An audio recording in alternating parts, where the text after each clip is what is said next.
Sylvain Tesson est un habitué du magazine Du Point. Tous les mois, il y publie un récit de voyage ou une réflexion personnelle. Ce jeudi 23 février 2023, l'écrivain de La Panthère des Neiges, a décidé de rendre un vibrant hommage à son père, Philippe Tesson, décédé le 2 février. Bouleversant. Il y a plus d'une vingtaine de jours, le monde du théâtre perdait un brillant soldat. Philippe Tesson, le père de l'écrivain Sylvain Tesson, arpentait les salles de théâtre, de Paris jusqu'à la fin, accompagné par l'un de ses 3 enfants. Philippe Tesson était un grand homme des lettres, à la fois journaliste, éditorialiste, patron presse et docteur en lettres. À 83 ans, il a réalisé son plus grand rêve, posséder sa propre salle, le théâtre de poche, où il décidait de la programmation. Or, le temps n'épargne personne, et le grand critique s'est éteint dans la nuit du 2 février 2023, à l'âge de 94 ans.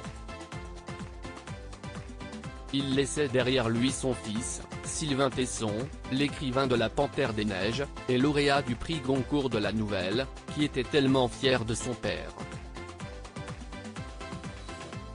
Dans Le Point, ce jeudi 23 février, Sylvain Tesson s'est saisi de sa plus belle plume pour lui rendre un dernier hommage des plus bouleversants. Une facette de l'identité française avec une tendresse infinie qu'il n'essaye pas de cacher, l'auteur de Blanc a fait un portrait de son père, un homme plein de qualités, qui débordait de bonheur. Jusqu'à la fin, il a gardé une finesse d'esprit, une plasticité de sensibilité et une souplesse de sentiment. Son secret ? Se tenir éloigné des systèmes d'idées, des tectoniques mentales et des échafaudages théoriques.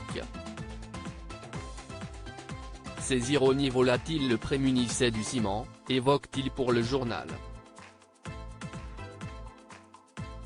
Puis, il est revenu sur les funérailles de son père, dans le quartier de Saint-Germain-des-Prés, à Paris.